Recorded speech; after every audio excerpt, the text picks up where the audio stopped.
Commander Susan Brooks stood in the Galactic Council chamber. Her hands gripped the metal rail in front of her. The voting had started an hour ago, and it wasn't going well for Earth. Above her head, giant screens showed the votes as they came in. The crystal beings from Vega went first. Their lights flashed red. Guilty. The bug-like Zephyrins came next. Their many arms moved in the signal for guilty.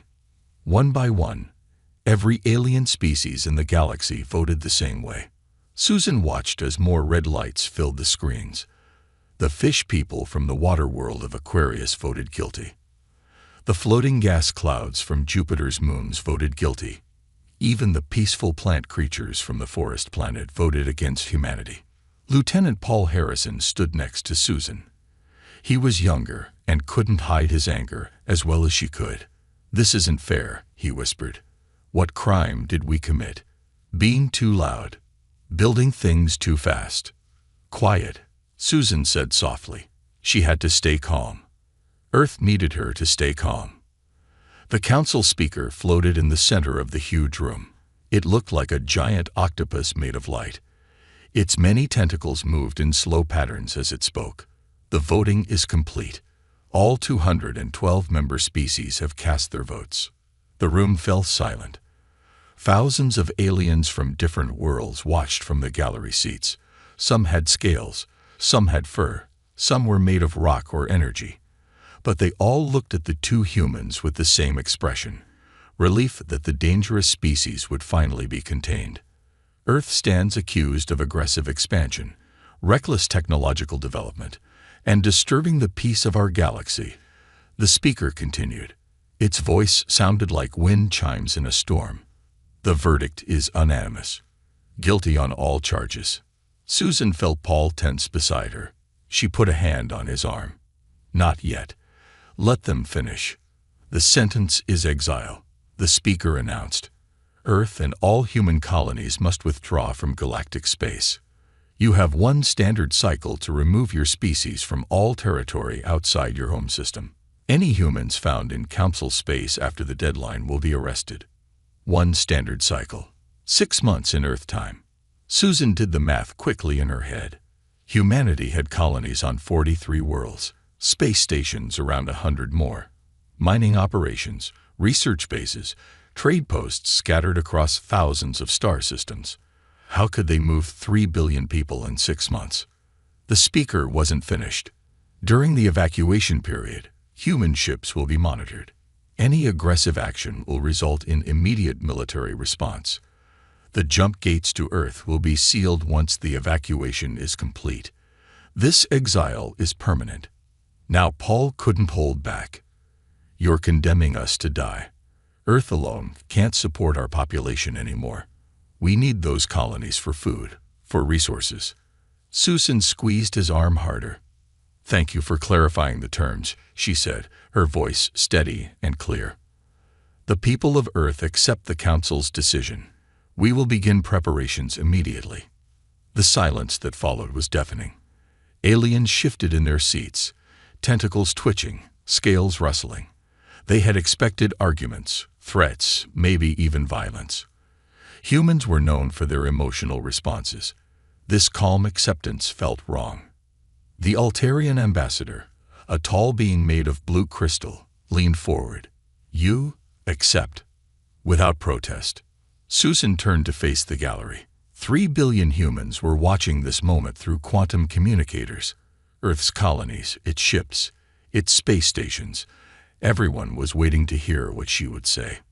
"Of course we accept," Susan said. Her smile was polite, professional. "You've made your position very clear. Humanity is not welcome here. We understand completely." She turned back to the speaker. "We'll need the official evacuation orders sent to all human settlements. I assume you have a list." The speaker's tentacles twisted in what might have been confusion. "Yes, of course. But Commander Brooks." "Then we have a lot of work to do," Susan interrupted. "If you'll excuse us, we need to inform our people. 6 months isn't much time." She turned and walked toward the exit. Paul followed, his face still red with anger. As the doors closed behind them, Susan heard the aliens beginning to talk among themselves. They sounded worried. Good, she thought. They should be worried. In the hallway outside, Paul finally exploded. Commander, how could you just accept that? They're destroying us. Susan kept walking. Her smile never wavered. Paul, do you remember the old Earth saying about not throwing stones in glass houses? What does that have to do with everything we've built out here? Every station, every colony, every jump gate. Who maintains it all? Paul stopped walking. Understanding dawned on his face. We do. Every trade route uses our gates. Every medical center runs on our technology. Half their food supply comes from human agricultural worlds. Susan's smile turned sharp. They want us gone. Fine. But they didn't say we had to leave our toys behind. Paul's anger transformed into something else. Something that looked like hope. We're taking it all with us. Every last bolt, Susan confirmed. They want a galaxy without humans. They're about to learn exactly what that means. As they walked toward their ship, Susan activated her communicator. She had calls to make, plans to set in motion. The Galactic Council thought they were exiling a troublesome species. They had no idea what they had just voted for. Earth had been given 6 months to leave. Susan intended to make sure that when humanity left, the galaxy would never forget them. The exile had begun, but it wouldn't end the way the aliens expected. President Lisa Garcia looked out at the crowd filling the United Earth Assembly Hall. Every seat was taken. People stood in the aisles and doorways. Camera drones floated overhead, sending her image to human colonies across the galaxy. Behind her, huge screens showed maps of human space. Red dots marked Earth's 43 colonies. Blue dots showed the 200 space stations.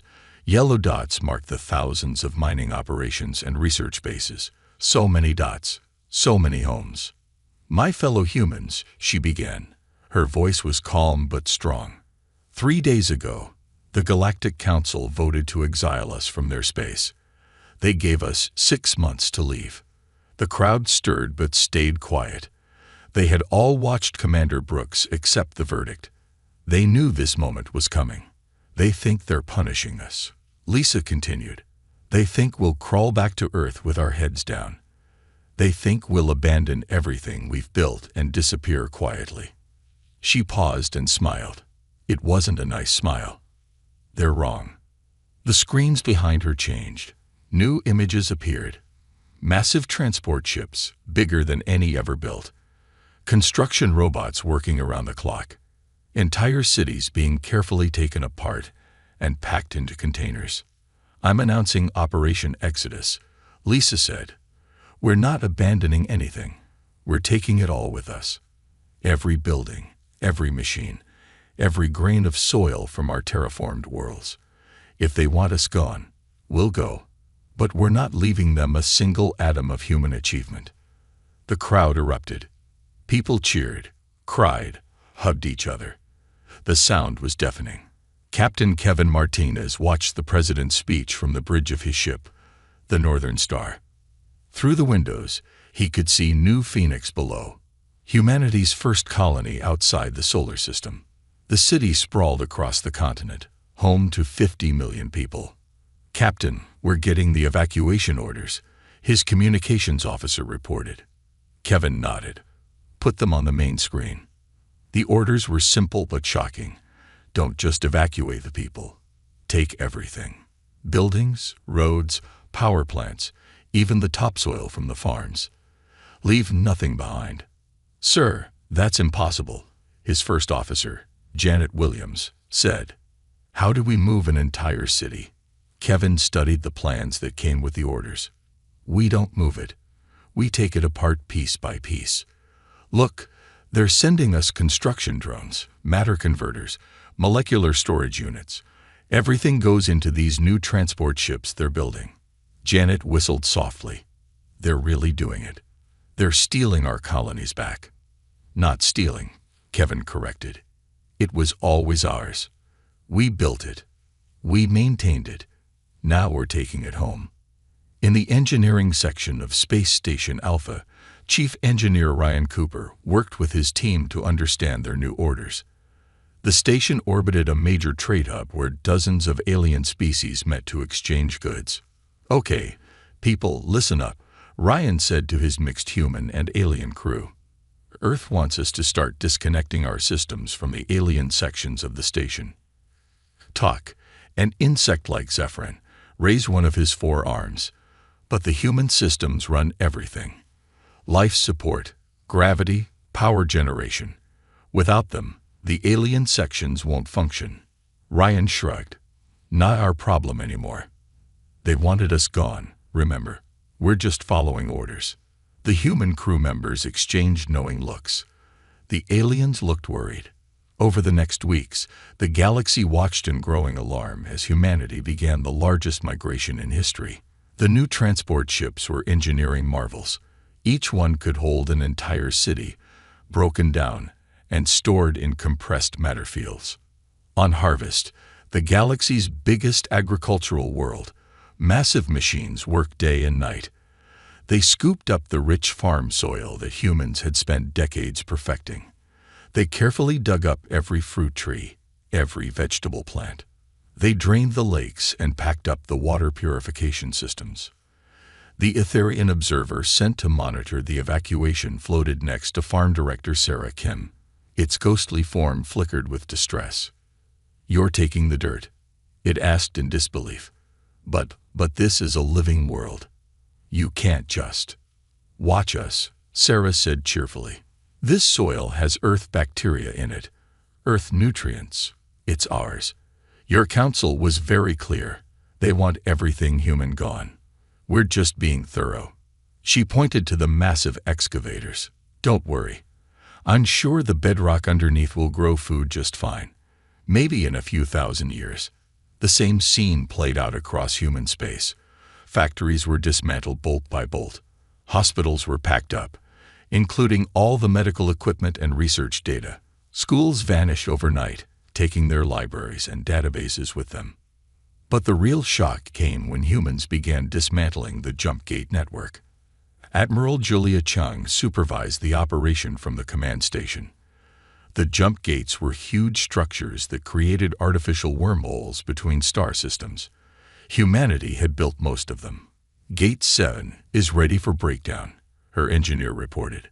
"Begin the process," Julia ordered. On the screen, the massive ring-shaped gate began to fold in on itself. Specialized ships moved in to collect the pieces. In minutes, the shortcut between two major trade systems vanished. Julia's communication system lit up with incoming messages. Dozens of alien species were calling, panicking about their trade routes. She ignored them all. Her Altarian aide approached carefully. "Admiral, the Council is demanding an explanation. Without the jump gates, travel between systems will take months instead of hours." Julia didn't look away from the screen. "Tell the Council they wanted us gone. The jump gates use human technology. We can't leave such dangerous equipment behind. I'm sure they understand." The aide's crystal form flickered with worry. "But the entire galactic economy depends on those gates." Then they should have thought of that before they voted.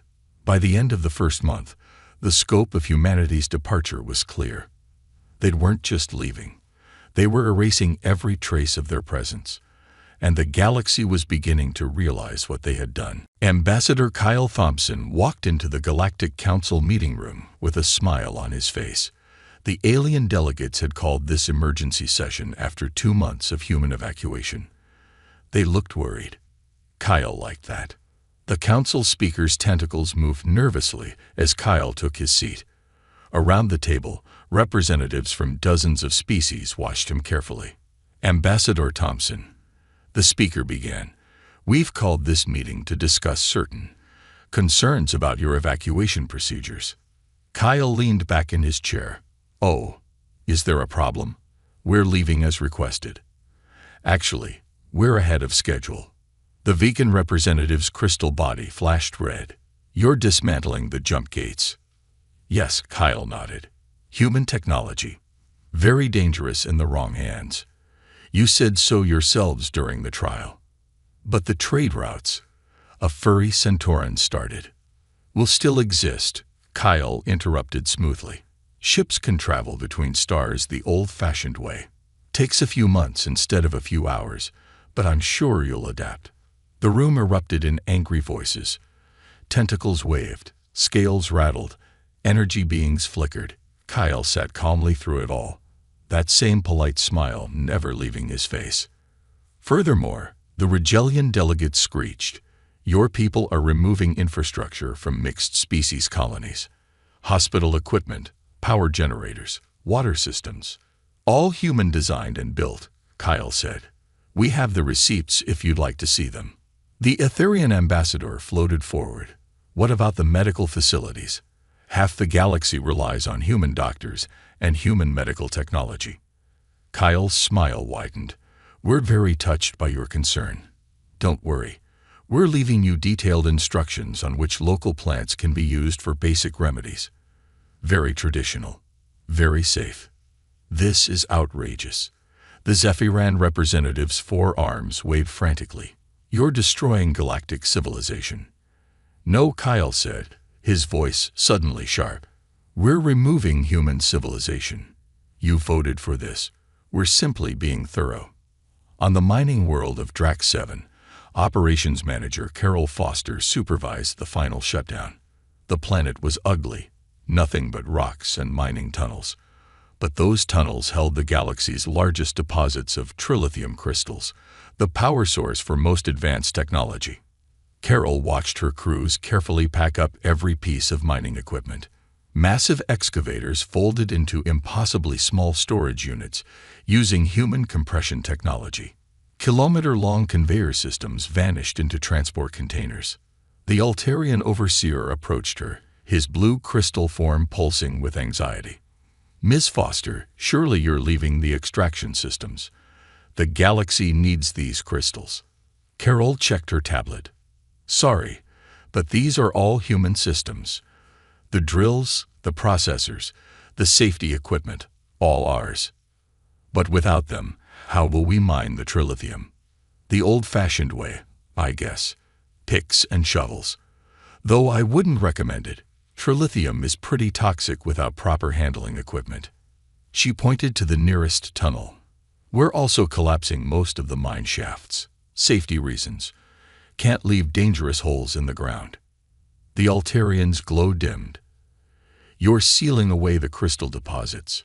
"Not our problem," Carol shrugged. "You've got 4 months to figure something out." Meanwhile, at Research Station Gamma in the Horsehead Nebula, Dr. Amy Chen was having a similar conversation with her alien colleagues. The station had been a joint operation, with scientists from many species working together. "Amy, please," begged Dr. Rix, a plant-like being from the forest world of Verdania. "The plague cure research, surely you'll share the data. My people are still suffering." Amy felt bad for Rix. They had worked together for years. But orders were orders. "I'm sorry, Rix. All human-developed research has to come with us. Intellectual property laws." "But we worked on it together." Rix's leaves turned brown with distress. "You're right," Amy agreed. She handed Rix a small data pad. "Here's all the research you personally contributed. Your observations, your theory notes. Everything else was processed through human computers, using human methods. That makes it ours." She started packing up the laboratory equipment. Quantum microscopes went into cases. Bioscanners disappeared into storage units. Even the coffee machine got packed away. "The navigation improvements for traveling through nebulas?" asked Tichar, a gas being from Jupiter's moons. "Human algorithms," Amy said. "The gravity wave detection system. Human sensors. The cafeteria food recipes." Amy almost laughed. "Definitely human. Though you're welcome to try recreating Thursday's meatloaf special. No one could figure out what was in it anyway." As the weeks passed, alien ships gathered near human facilities, watching the great dismantling. They sent message after message, growing more desperate with each passing day. Trade routes were failing. Medical crises went untreated. Food supplies dwindled as human agricultural worlds packed up their farms. The elaborate web of galactic civilization, built over centuries of cooperation, was falling apart. In the council chambers, emergency sessions became daily events. The aliens argued among themselves, blamed each other, demanded solutions that didn't exist. Perhaps we could negotiate, suggested the vegan representative one day. Offer them something to leave the infrastructure. With what? Snapped the Etherian ambassador. They're taking their entire economy with them. What could we possibly offer? The council speaker's tentacles drooped. Maybe we could apologize. Ask them to stay. Silence filled the chamber. No one wanted to admit the truth. They had made a terrible mistake. The humans weren't just leaving. They were taking the heart of galactic civilization with them. And there were still 4 months left in the evacuation. Dr. Rachel Green stood in the empty hall of the Crimson Nebula Science Station. The research facility had once buzzing with activity. Scientists from 20 different species had worked here side by side. Now, only the human staff remained, and they were leaving too. Final data transfer complete, her colleague Dr. Stephen Ward announced. All human research has been secured and deleted from the shared servers. Rachel looked at the bare walls where awards and discoveries had once hung. This station had cured diseases, unlocked the secrets of dark matter, and mapped distant galaxies. None of that knowledge would remain. Tlak, her Altarian research partner, floated nearby. His blue crystal form pulsed with distress. Rachel, please reconsider. Our work on the stellar plague cure. My world needs it. Thousands are dying. Rachel felt genuine pain as she answered. The cure used human DNA sequencing technology. I can only give you the notes from your own contributions. She handed him a small data crystal. This contains everything you personally discovered. The rest goes with us. But we worked together. Our discoveries built on each other. I know. I'm sorry. Rachel sealed another box of equipment. But the council's ruling was clear. Complete separation. No human technology or knowledge can remain in council space. Across the station, similar conversations happened. The Zephyrin biochemist begged for the enzyme synthesis data. The vegan physicist pleaded for the wormhole stability equations. The humans could only shake their heads and continue packing. In the economic center of the Galactic Trade Hub, Director Gregory Adams oversaw the shutdown of humanity's financial systems. For over a century, Earth's banking networks had helped manage interstellar commerce. Now, those systems were going dark.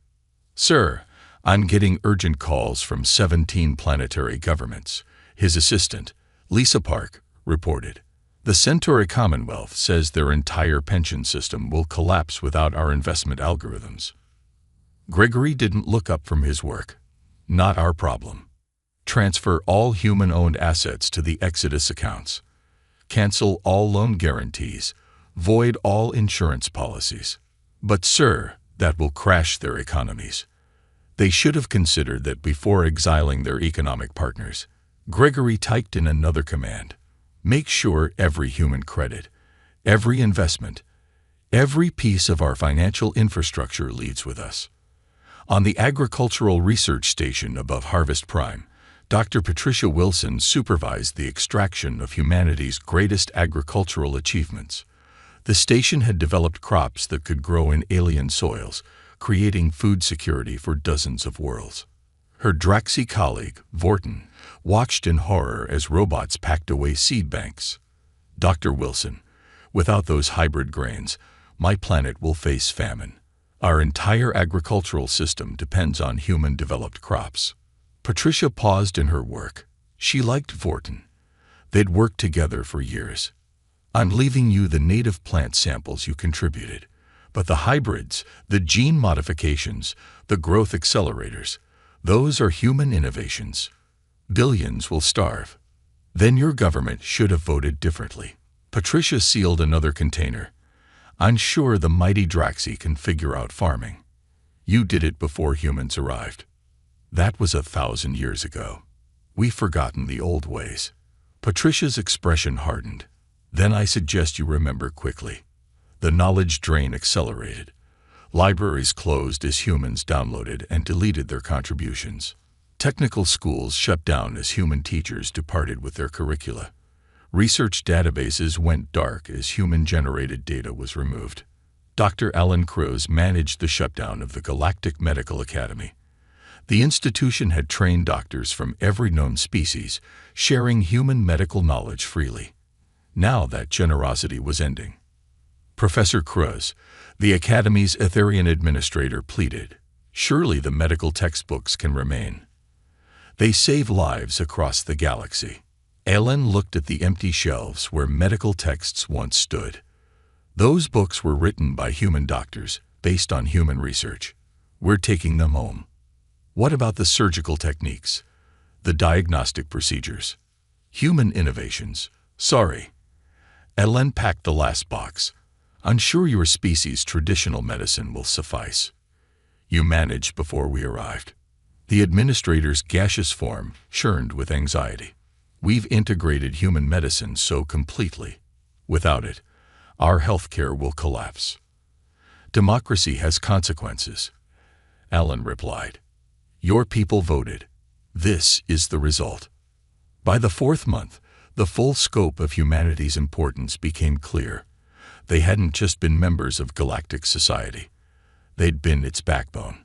Their technology, knowledge, and expertise had woven itself into every aspect of alien civilization.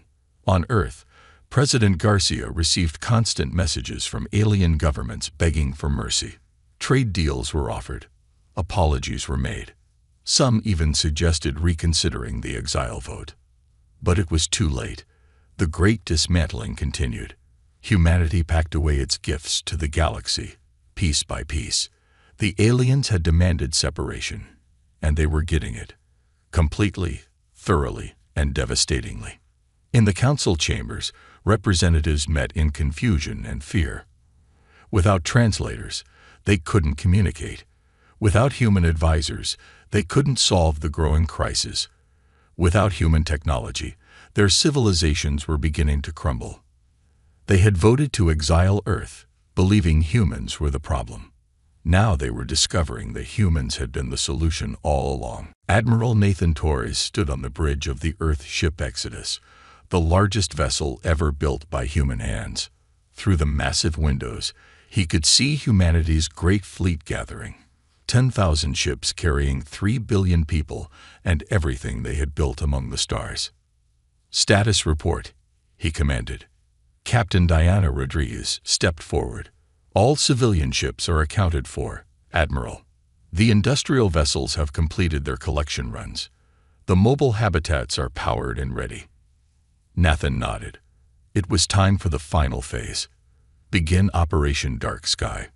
Across human space, the last connections to the galaxy began to shut down. Navigation beacons that had guided ships for centuries went dark. Mining stations that had fed alien factories powered down. Automated medical centers that had served frontier worlds closed their doors forever. On the bridge of a patrol ship near the vegan border, Captain James Miller received his final orders. All units, this is command. Initiate stealth protocol. Go dark in 3, 2, 1. James flipped the switches. His ship vanished from every alien sensor in the sector. The new stealth technology, developed in secret over the past months, bet light and energy around the hull. To the galaxy's scanning systems, the human fleet had simply disappeared. Sir, we're getting panic transmissions from the vegan outpost, his communications officer reported.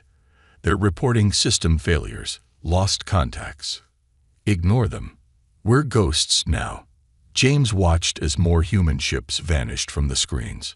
Set course for the rendezvous point. In the Galactic Council chambers, emergency alarms blared. The massive tactical display that had always shown the location of every major ship now displayed empty space where the human fleet had been. Where are they?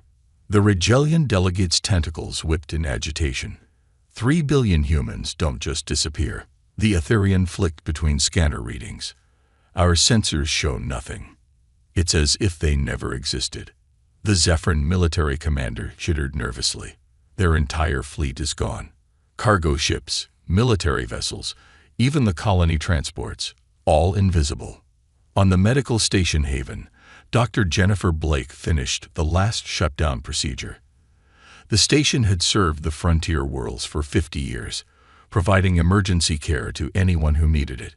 Now its halls were empty, its equipment packed away. "Ma'am, the Draxi colony is reporting a medical emergency," her aide said.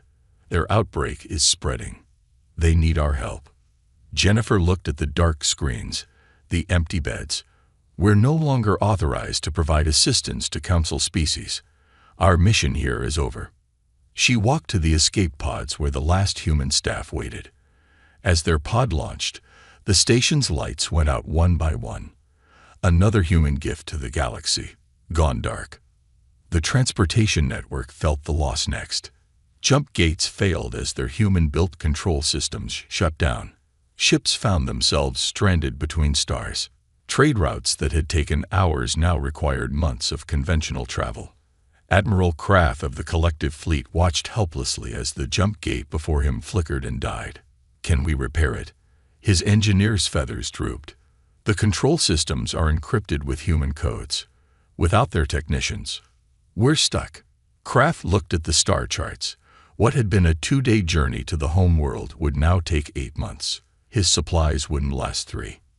Earth's weather control satellites around terraformed worlds shut down next. Without human maintenance, carefully balanced climates began to fail. Desert worlds that had been made green started to heat up again. Ice planets that had been warmed began to freeze. Governor Tlax of New Prosperity watched his sky change color as the atmospheric processors went offline. How long before the air becomes unbreathable? His science advisor calculated quickly. Without the human systems, 6 months, maybe less. By the 5th month, the galaxy was in crisis. Economies had collapsed without human banking. Plagues spread without human medicine. Pirates ruled space lanes without human patrols. Worlds faced famine without human agriculture. In Earth's solar system, the final preparations were complete. President Garcia stood before the assembled fleet commanders. Behind them, Earth itself was hidden behind massive shield generators, invisible to any scanning technology. "Ladies and gentlemen, Operation Breakaway begins now. All ships, prepare for departure." The human fleet, invisible and untraceable, began to move. They headed not for any known jump point, but toward the edge of the galaxy itself, toward the void that no species had ever successfully entered. Behind them, they left a galaxy beginning to understand the true cost of fear and prejudice. The aliens had voted to exile humanity. Now they were learning what life without humans really meant. The Council sent desperate messages into the void, begging humanity to return. But the frequencies were dead, the jump points sealed. Earth had vanished as completely as if it had never existed. The galaxy had gotten its wish. Humanity was gone. The void stretched before humanity's fleet like an ocean of perfect darkness.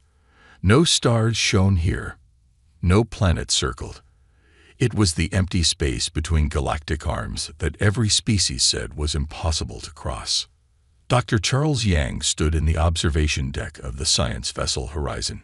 His team had worked for months on the equations. The math said it could be done. The other species had been wrong. The void wasn't empty. It was full of possibility. "Initialize the quantum bridge generators," he ordered. Outside, massive structures came online. Each one was the size of a small moon, built in secret during the evacuation. They arranged themselves in a precise pattern around the fleet.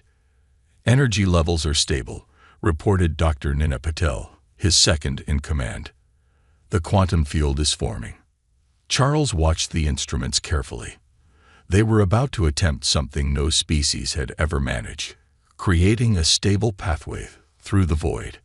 The technology was based on human physics that the aliens had always dismissed as impossible. "My God," Nina whispered.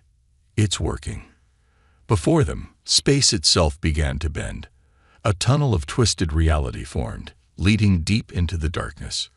The path was stable, safe, and completely invisible to anyone without human technology.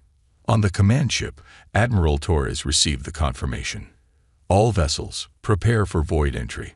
Stay in formation. Follow the beacon ships. One by one, 10,000 ships entered the quantum bridge. Families pressed against windows, watching the strange colors of bent space flash by. Children born during the Exodus saw wonders their parents could barely understand. Captain Helen Ross piloted one of the beacon ships. These special vessels guided the fleet through the quantum tunnel, making sure no one got lost in the impossible geometries of folded space. Steady as she goes, she told her crew. The journey will take 3 weeks. Then we'll reach the other side. Back in Council space, the galaxy fell into deeper chaos. The Galactic Council met in emergency session after emergency session, but without human translators, they couldn't understand each other. Each species was trapped in its own language bubble.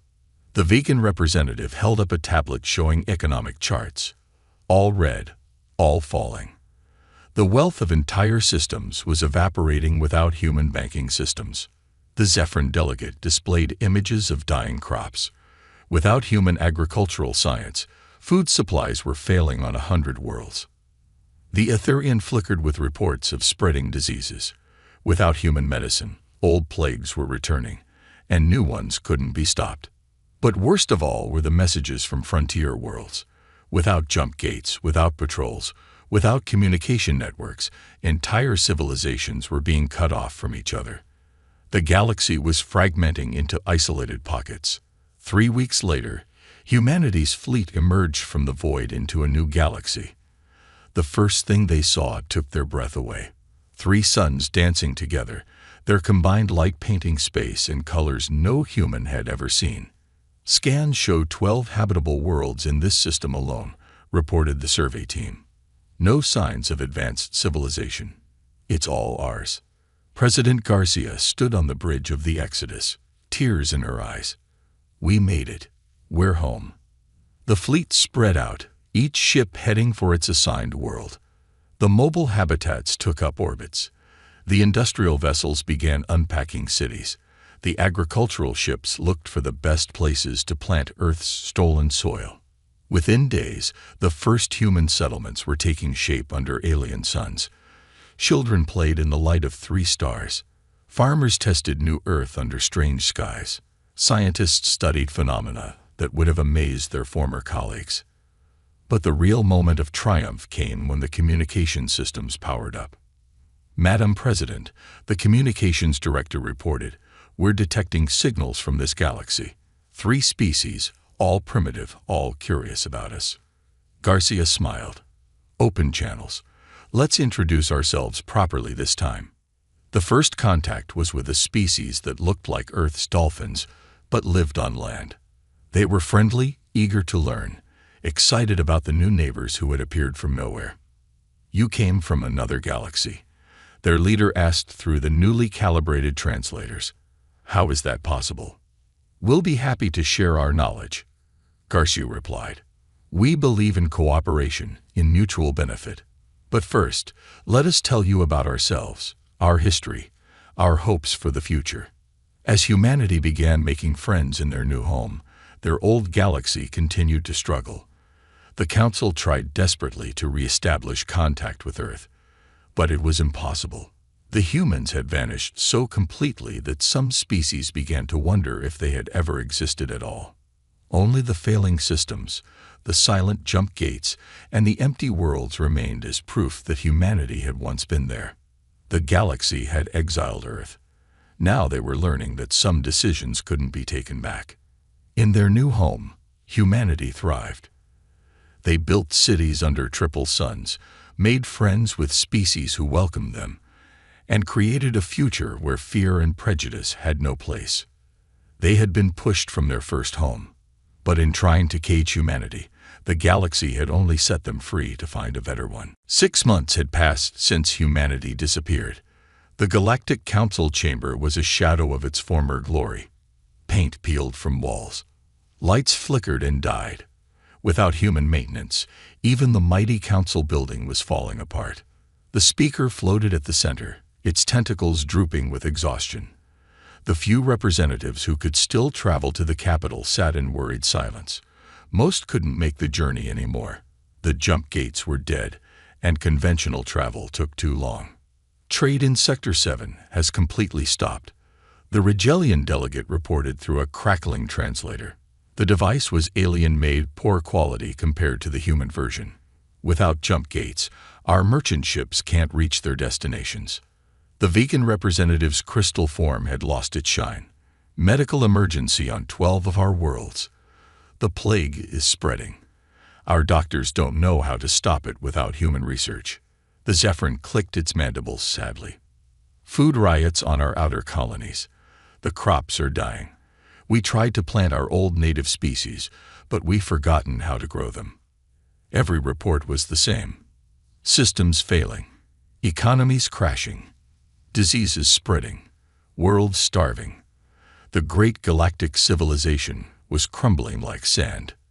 The Etherian delegate flickered weakly. Perhaps we made a mistake. A mistake. The Draxi's scales rattled with bitter laughter. We exiled the species that held our society together. We threw away the beings who made our prosperity possible. That's not a mistake. It's suicide. In the historical archives, a young Altarian researcher named Quelix studied the old records. Before the vote, before the exile, there had been warnings. Human philosophers had written about the interconnectedness of galactic society. Human economists had shown how much the aliens depended on Earth's contributions. Human scientists had explained that cooperation made everyone stronger. The aliens had ignored them all. Look at this, Quelix told his colleague, showing a data crystal. The humans offered to share everything freely. Technology, medicine, knowledge. All of it. They only asked for respect and equality in return. His colleague's crystal form pulsed with regret. And we called them dangerous. We said they were too ambitious, too aggressive. But look at us now. They're gone, and we're dying. Quelix found more records. Videos of human teachers patiently explaining complex ideas to alien students. Images of human doctors working tirelessly to save alien lives. Data showing human engineers maintaining systems across the galaxy without asking for credit. They never forced their help on anyone, he realized. They just offered it, and we were so afraid of their energy, their passion, that we pushed them away. On the former human colony of New Haven, a Centauri salvage team searched the empty city. They hoped to find some working technology, some forgotten database, anything that might help their failing world. Captain Vrex led his team through the spotless streets. The humans had taken everything, even the streetlights. Only bare ground remained where a thriving metropolis had stood. "Sir, I found something," one of his crew called. Vrex hurried over. In what had been the city's central square, a single monument stood. The humans had left it as their only message to the galaxy. Words were carved into the stone in 100 languages. You feared us because we dared to dream. You exiled us because we refused to bow. We leave you with the galaxy you wanted. One without human ambition, human innovation, human hope. May you find it to your liking. The people of Earth. Vrex stared at the words until his eyes burned. Around him, his crew stood in shameful silence. Back in the council chambers, the speaker called for order. We must try again to contact Earth. Apologize. Beg them to return. How? The vegan delegate asked bitterly. We don't even know where they went. Their technology is beyond us. Their stealth systems make them invisible. We cast them out, and now we can't find them even if we wanted to. The Rigelian's voice was heavy with defeat. They warned us. They said democracy has consequences. They said we'd learn the true cost of fear and prejudice. The chamber fell silent. Outside, more lights failed. Another jump gate went dark. Another world lost contact. The great galactic civilization continued its slow collapse. In their arrogance, they had voted to exile Earth. In their fear, they had driven away their greatest allies. Now, as their society crumbled around them, They'd finally understood what they had lost. But understanding came too late. The humans were gone, thriving in their new home among triple suns, and the galaxy they left behind was learning the hardest lesson of all. Some mistakes can't be taken back. Some bridges, once burned, can never be rebuilt. The exile was complete, but it wasn't humanity that suffered in the end. 5 years had passed since humanity vanished into the void. In a galaxy far from the one they'd left behind, the human race had built something wonderful.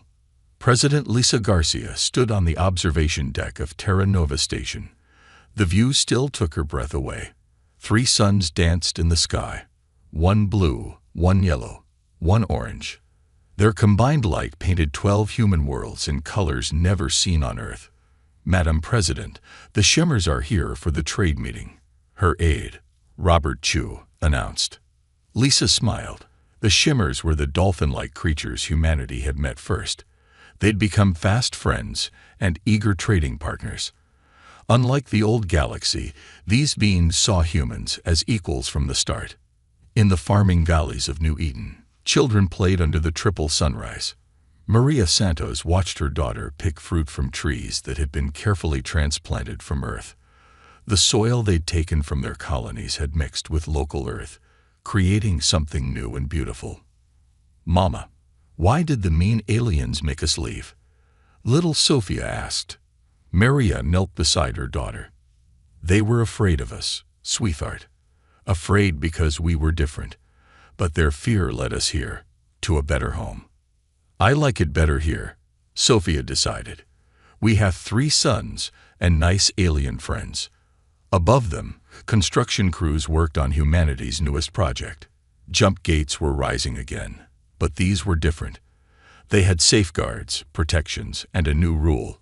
Only species that treated humans with respect could use them.